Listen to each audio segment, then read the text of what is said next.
Hey everyone, and welcome back. Before we begin today, don't forget to hit that subscribe button so you can catch all our future episodes. Okay, so let's jump right in. Yeah, let's get into it. Huge news this week. Justin Trudeau has resigned as Prime Minister of Canada. Big news.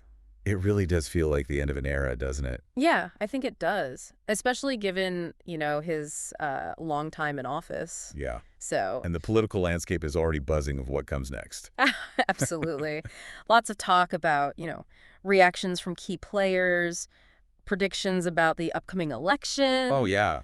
Even a little bit of behind-the-scenes drama. A little bit of spice. Exactly. Well, it seems like everyone's really focused on the upcoming election right now. Yeah, for sure. The Bloc Quebecois wasted no time in calling for Canadians to head to the polls right away. They didn't. It was immediate. I mean, their leader, Yves-François Blanchet, seems very eager to get things moving. He does. But what kind of pressure does that put on the Liberal Party? Well, the Bloc holds a significant number of seats in Parliament.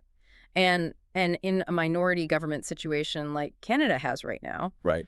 that gives them a certain amount of power. Okay. They could potentially trigger an election sooner than later through a no-confidence vote. Oh, wow. So the next election is slated for October at the latest. Okay. But it could definitely happen earlier. So we could be seeing a new prime minister much sooner than we all expected. It's a definite possibility. Wow, things are getting interesting. Okay, so I did notice something else. Trudeau delayed the next sitting of Parliament until March 27th. Uh-huh. Is that significant? Well, it's interesting. It gives the Liberals some time. Okay. Right, to regroup, to choose a new leader. Yeah. Before they have to face Parliament again. So, calculated move. Seems like it, yeah. Speaking of calculated moves, Yeah. Catherine McKenna. She was a prominent figure in Trudeau's cabinet, right? That's right, former Environment and Infrastructure Minister. Right. And she has openly said that she wishes Trudeau had stepped down 6 months ago. She did. What do you think is behind that statement? Well, she argued that Canadians were getting tired of Trudeau's leadership. And then she also pointed to something that I think complicates things even further. Okay. The potential return of Donald Trump as U.S. president. Oh, right. That's a whole new set of challenges. That would definitely throw a wrench in the Liberal Party's plans. Oh, absolutely. It could have a big impact on their ability to deliver on some key promises. Likely. Like addressing the housing crisis, which is, a major concern. A huge concern. Yeah, McKenna seems to be suggesting that a fresh start with new leadership might be what's needed to navigate, all of this. These turbulent waters. Yeah. Okay, so to add another layer to all of this, there's the issue of Trudeau proroguing Parliament. Again? Again. It happened recently, and it's causing quite a stir. It is. Can you remind us what prorogation actually is and why it's such a big deal? Sure. Imagine hitting the refresh button on Parliament. Okay. That's essentially what prorogation is. It halts all government proceedings. So, like, debates, votes, everything. All of it, yeah. Wow. But it doesn't actually dissolve Parliament. Okay. It just gives the government a chance to regroup, to reassess priorities, and maybe, introduce a new legislative agenda. It's a tool that has been used in the past to navigate political turmoil. It does remind me of when Trudeau prorogued Parliament back in 2020 during that ethics scandal. Right.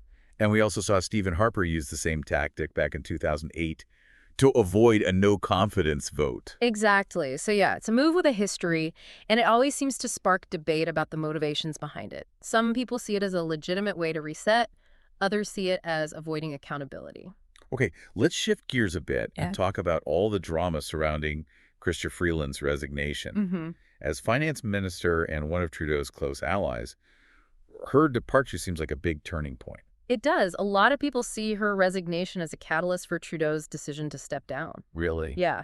And her resignation letter was pretty explosive. Oh, what did it say? Well, it outlined her disagreements with Trudeau on a bunch of pretty crucial issues. Like what? Like government spending. And remember those potential tariff threats from Trump?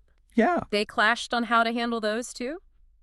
So, this really suggests that there were some deeper divisions within the Liberal Party about fiscal policy and how to approach a potential Trump presidency. So some serious tension behind the scenes. For sure. They clearly weren't seeing eye to eye on some pretty big issues. And what makes this even more intriguing is that Trudeau didn't even address Freeland's departure until he announced his own resignation. Right. Almost like he was trying to sweep it under the rug. It certainly adds to the intrigue. It does. And the contrast between Trudeau's praise for Freeland as a political partner and her very brief, neutral response on social media, it's interesting. Very interesting. Definitely feels like there's more to this story than we know. Yeah. This is all feeling like a political thriller in real time. It is. And this is only just the beginning. It really does feel like we're watching a political drama play out. In real time. In real time, yeah. And with so much at stake, the next few months are going to be huge for Canada. Definitely huge. The election results, those will obviously determine the direction of the country for years to come. And then the Liberal Party's choice for their new leader, that's going to play a huge role in that. It's true. It's not just about who takes over from Trudeau, right? No. It's about what their vision is for the country. Exactly. And how are they going to lead it? Yeah, and of course we can't forget about the international context, right? Like we were talking about the possibility of Trump returning to the White House. Oh, yeah. Oh, yeah. How do you see that potentially impacting things? Oh, it adds another layer of complexity for sure. Yeah. You know, Canada's relationship with the U.S. is so deeply intertwined with its economy and foreign policy. It's huge. Huge. We're talking trade, climate change, security, you name it. Right. So many areas could be impacted. McKenna seemed especially worried about that, didn't she? Yeah, she said she felt like a new leader might be better equipped to deal with a potential Trump administration. Interesting. So there's an argument that a fresh face, someone not so connected to the Trudeau era, might be better positioned. Just handle the friction. Handle that potential friction, exactly. Okay. But then there's also the argument that, you know, a change in leadership could create instability at a time when Canada needs a steady hand. It's true. You need that balance, right? Exactly. On one hand, a fresh perspective is great. Yeah. But experience and established relationships, those really matter too. They do, especially in diplomacy. It's almost like Canadian politics is hitting a reset button right now, wouldn't you say? In a way it is. Yeah, Trudeau's resignation really marks the end of an era. But this period of transition and uncertainty, you know, it also presents an opportunity. An opportunity for what? Well, for new leaders to come forward. Right. For new ideas to kind of enter the conversation. And for Canadians to really think about the future they want. Exactly. It's a chance for them to make their voices heard. This is a big moment in Canadian history. It is. Okay, so let's go back to Freeland for a second. Okay. Her resignation letter, it really kind of pulled back the curtain a bit on what was going on within the Liberal Party. Yeah, it did. It kind of exposed some of those cracks. What did you think about the issues she raised? Well, I thought it was really interesting. It was like a rare glimpse into the inner workings of the Trudeau government. Her concerns about the spending and how they were handling the trade tensions with the U.S. Right. It suggests there were some pretty serious disagreements happening behind closed doors. Do you think it was a sudden breaking point? That's hard to say. Or had those disagreements been brewing for a while? Yeah. It's hard to say for certain, but I don't think Freeland's resignation was just an isolated event. Right. And the fact that Trudeau didn't say anything about it until he resigned just adds to the mystery. It does make you wonder what was going on behind the scenes. Do you think they tried to work things out? I'm sure there were conversations. Or were the differences just too big? Yeah. But ultimately, something led to this point of no return. And even Freeland's response to Trudeau's resignation. Yeah. So brief and neutral, almost detached. Right. It was very different from Trudeau's, you know, effusive praise for her. Yeah. It makes you wonder about their relationship. It does. And what really happened. It's like the ending of a movie that leaves you with more questions than answers. Totally. What does all of this mean for the Liberal Party going forward? That's the big question. Can they maintain unity and, you know, present a strong front to voters with all this internal turmoil? It's going to be a challenge. A big one.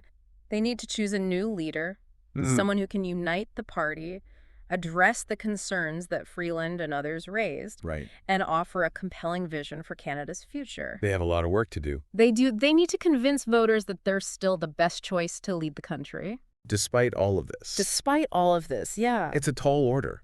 It is, but it's not impossible. Right. The Liberal Party's been around for a long time. A long time. They've been through tough times before. So how they respond to this crisis. That'll be the real test. Of their strength and their ability to connect with Canadians. Absolutely. So just to recap, we have a potential snap election coming up. Yeah. A leadership race within the Liberal Party. And all those unanswered questions about Freeland's departure. Lots of questions. And all of this is happening with a potential Trump presidency looming in the background. Exactly. It's a lot to process. It is. But it's also what makes Canadian politics so interesting. So interesting, right? It's dynamic, it's unpredictable, Mm-hmm. and it has a real impact on people's lives. It does. It's a reminder that politics isn't just something that happens in Ottawa. No. It affects us all. It does. This is a time for Canadians to get engaged, to ask questions, and to make their voices heard. Okay, so this brings us to a crucial question for our listeners. Huh? Okay, shoot. With Trudeau gone, what direction do you see for Canada on the global stage? What challenges and opportunities are ahead? Especially considering, the possibility of Trump's return. Yeah, big question. We want to hear your thoughts, your predictions, hopes and concerns. Yeah, it's a big question for sure. What will Canada's role be in the world without Trudeau leading the way? Especially with the uncertainty around a potential Trump presidency. Right, and Trudeau really pushed a progressive agenda internationally, right? He did. Advocating for climate action, multilateralism, a big emphasis on social justice. Will those priorities stay, or could we see a shift with a new leader? That's the question, isn't it?